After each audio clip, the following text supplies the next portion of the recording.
Hello, my name is SHAFIA CARINA SAPTOMO, and for my part is question number 1. So the question number 1 is we want to search register value from this instruction. So I already copy and paste the instruction. So go to the file, the project, okay, and then step over.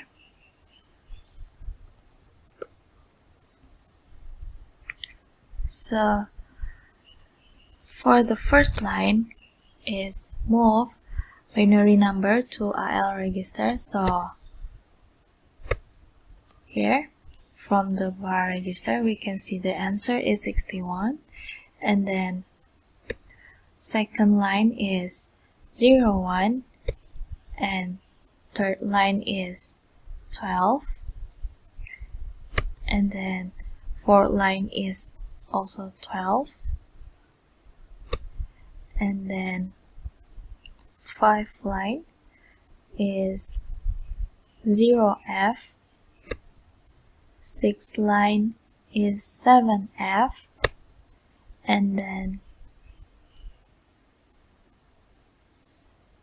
seventh line is 83, and the last line is A5. Okay, exit the program. So go to the question number 3 is we analyze the following code segment in here. So I already copy and paste the code. So X is 25, so I declare here variable the word 25, move from variable to X register.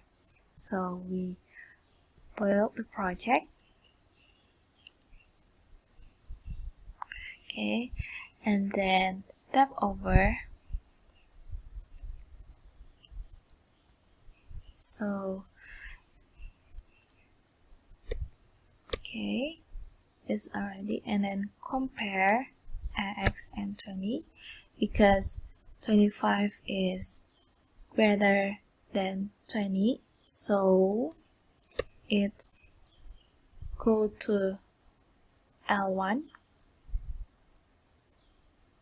jump ID not less or equal more than 20, right? Okay, and then jump out. Okay. Exit the program. So Hi, my name is Jing. So I'm from section 9. Then I will continue with the question 4 of this lab exercise. So this is the question 4. So basically the question is about to calculate the total number from 1 until the n, which is the value input by the user. For example, if you input 2, then it will total up 1 until 2, which means 1 plus 2. Then the answer will be 3. So we will use 3 types of instruction to calculate the answer.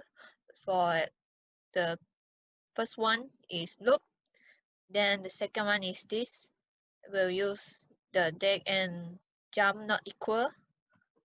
Then the next one is jump if the ECX register is equal to 0. So this is the answers. So I will explain it more using the Visual Studio. So before we start, I will debug a few examples to check whether my answer is correct or not. So let's try with simple value. Correct. Then we try 10. So correct. Maybe I try with greater value. That's correct. So I will first explain the loop first. So for the line here, we move 0 into EAX. So this means we set the sum of the number as 0 before we add anything. Then we move 1 into EBS because the difference between two numbers is 1. So it will add 1 once we repeat a loop. Maybe we try to explain using an example. So if we enter the n as 2, then here we also set the ECX as 2, which means the counter is 2. So from the line in the L1 here, it will add the EAX with EBX. So now the EAX will become 1. So it will increase the next line. It will increase the EBX by 1. So now the EBX will become 2. And then the ECX will minus 1. So maybe we write it here. So the counter now is 1. Then it will loop again because it's not 0. Then we'll repeat again by add the EAX with EBX again. Then it will add with 2. So EAX now is 3. And then EBX will add 1. Will also become 3. But here the ECX is 0 now. So it will not loop again. And it will return the value of EAX, which is 3. So this is for the loop 1. And then we will continue with the jump if not equal. So it's also the same like loop. We move 0 into EAX, then move 1 into EBX, then we add the EAX with EBX, then increase EBX by 1. But here we have to mention the ECX as decreased by 1 because it's not like the loop. So we have to mention it. And then we'll compare the ECX with 0. So at the line here, if the ECX is not 0, then it will repeat again the loop. Then it will continue like the L1. So it will add again, then increase until if the ECX is 0, then it will stop the loop and return the final answer of EAX.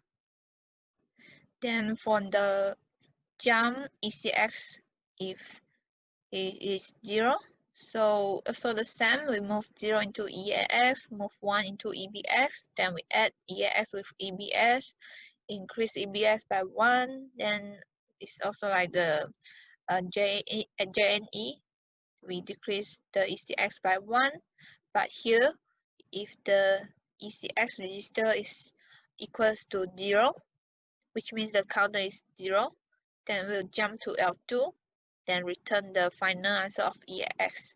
Then if the counter is not 0, then we'll loop back again to L1.